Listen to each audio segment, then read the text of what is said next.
বাইরে তো এখন বিশাল গরম, তাই ঘরে বসে খুব ইজি প্রসেসে বানিয়ে নিন এই ঠান্ডা ঠান্ডা সুন্দর মটকা মালাই। প্রথমে নিয়ে নিতে হবে 100 গ্রাম হোল ফ্যাট মিল্ক। এবার এটাকে ফুটিয়ে ফুটিয়ে প্রায় 700 ml এর মতো আনতে হবে। দুধ ফুটে উঠলে 6টার মতো এলাচকে ভালো করে থেঁতো করে নিয়ে এর মধ্যে মিশিয়ে দেব। খোসাগুলো বাদ দিয়ে শুধু ভেতরের দানা অংশটাই দেব। এরপর এতে 1 কাপ পরিমাণ চিনি দিয়ে আবারও একটু ফুটিয়ে নিতে হবে।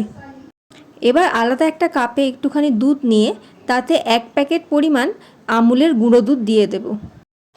এতে কি হবে, দুধটা আরও সুন্দর ঘন হবে। এরপর কিছু ড্রাই ফ্রুটস কেটে রেখেছিলাম, যেমন কিশমিশ, কাজু, আমন্ডস, সেইগুলোকে ভালো করে দুধের মধ্যে দিয়ে আবার 2 মিনিটের মতো নেড়ে নিতে হবে। এতে আমি দোকানের মতো কালার আনার জন্য একটু ফুড কালার মিশিয়েছিলাম। আপনারা চাইলে এই স্টেপটা অ্যাভয়েডও করতে পারেন। এরপর দুধটা ভালো করে ঠান্ডা হয়ে গেলেই তারপর আইসক্রিম মোল্ডে আপনারা ঢেলে ফেলবেন। এরপর যখন আইসক্রিমটা আপনারা ফ্রিজে দেবেন তখন ফ্রিজের টেম্পারেচারটা একদম ডিপার করে দেবেন। এতে আইসক্রিম মোটামুটি 5 থেকে 6 ঘন্টার মধ্যে সুন্দর বসে যাবে। 6 ঘন্টার পর আমি আইসক্রিমগুলোকে ফ্রিজ থেকে বার করে এনেছি।